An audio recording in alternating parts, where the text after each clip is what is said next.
は生きていけないんだよ。さあ、戻ろう。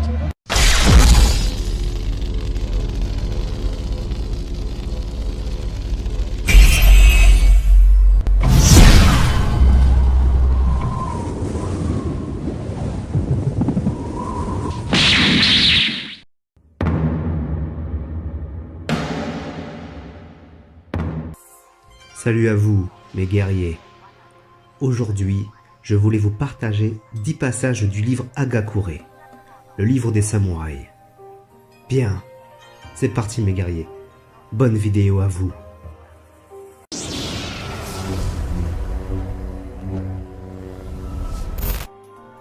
Il y a des moments où on a réellement besoin d'autrui. Si cela se répète souvent, on finit par être opportun et déplacé. Pour certaines choses, il vaut mieux ne pas devoir compter sur autrui.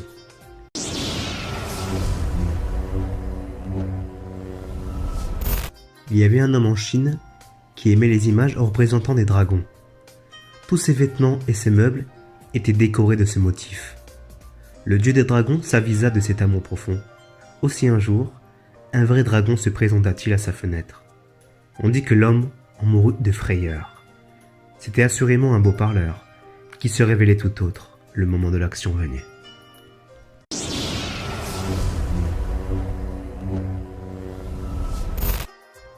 À une certaine époque, vivait un maître de l'art de la lance.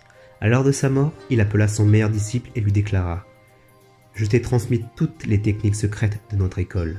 Si tu penses toi-même prendre à présent un disciple, tu dois alors pratiquer avec diligence et chaque jour le sabre de bois. La supériorité n'est pas seulement une question de technique secrète. De même, dans l'enseignement d'un maître de Renga, il est dit que la veille du concours de poésie, on doit calmer son esprit et consulter un recueil de poèmes. Il faut savoir se concentrer sur une seule chose. Tous les métiers doivent être exercés avec concentration.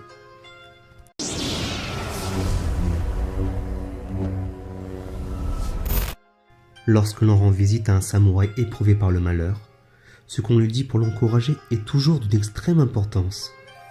Il est en effet capable de discerner au travers des paroles les mobiles véritables qui animent son interlocuteur.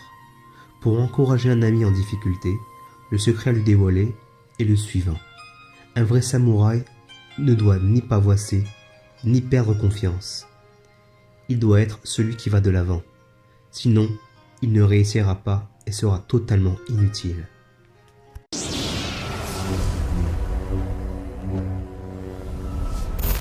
On dit qu'il ne faut jamais hésiter à s'amender quand on a commis une erreur. La faute disparaîtra rapidement si on se corrige sans délai. Quand on essaie de rattraper une erreur, cela devient déplacé et douloureux. Quand on dit quelque chose qu'on n'aurait pas dû dire, si on se réprimande rapidement et nettement, cela est vite oublié. Et on n'a pas besoin d'être soucieux. Cependant, si quelqu'un nous blâme, il faut savoir répondre. J'ai donné les raisons de mon propos inconsidéré. Je ne vois rien d'autre à y faire si vous ne les acceptez pas. Puisque je l'ai dit sans le vouloir, cela devrait se passer comme si personne ne l'avait entendu. Personne ne peut se soustraire à un blâme.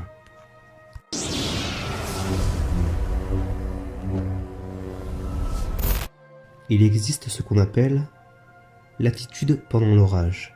Quand on est pris sous une averse soudaine, on peut soit courir le plus vite possible, soit s'élancer pour s'abriter sur les avancées des toits, des maisons, qui bordent le chemin.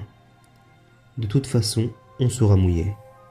Si on se préparait auparavant mentalement, à l'idée d'être trempé, on serait en fin de compte fort peu contrarié à l'arrivée de la pluie.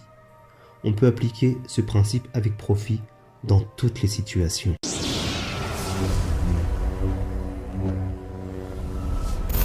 La bonté ou la malignité du caractère d'un individu ne se reflète pas dans le succès momentané ou l'échec. Ici-bas, la réussite et l'échec ne sont, somme toute, que manifestations de la nature. Le bien et le mal sont, par contre, des valeurs humaines.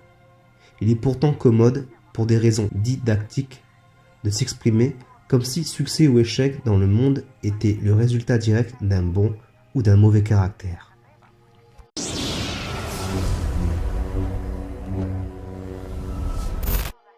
Un homme qui ne cesse de calculer est un poltron. Je dis cela parce que les supputations ont toujours un lien avec les idées de profit et de perte. L'individu qui les fait est tout le temps préoccupé par des notions de gain ou de perte.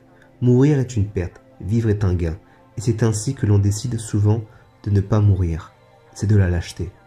De même, un homme qui a reçu une bonne éducation peut camoufler avec son intelligence et son éloquence sa poltronnerie ou sa cupidité qui sont sa véritable nature. Bien des gens ne s'en rendent pas compte.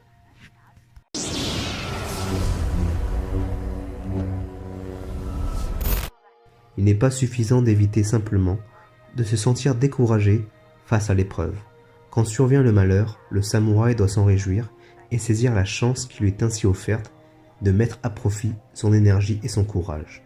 Une telle attitude diffère radicalement de la simple résignation. Quand les flots montent, le bateau s'élève.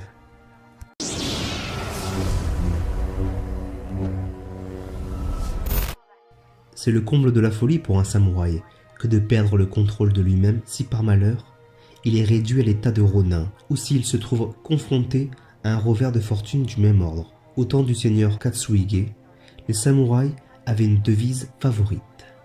Si vous n'avez pas été ronin 7 fois, vous ne pourrez revendiquer le titre véritable de samouraï. Trébuchez et tombez 7 fois, mais relevez-vous à la 8e. Manifestement, Yogo Naritomi avait été, dit-on, 7 fois ronin. Un samouraï au service d'un daimyo doit être comme cette poupée qui se redresse toujours chaque fois qu'on la renverse. À la vérité, ce serait une excellente idée pour le daimyo de rendre à ses disciples leur liberté pour éprouver leur force spirituelle.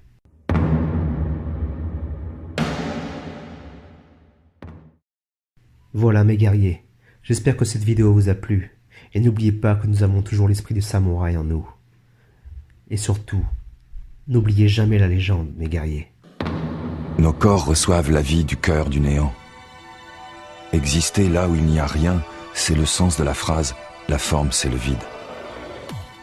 Que le néant pourvoie à toute chose, c'est le sens de la phrase « le vide c'est la forme ».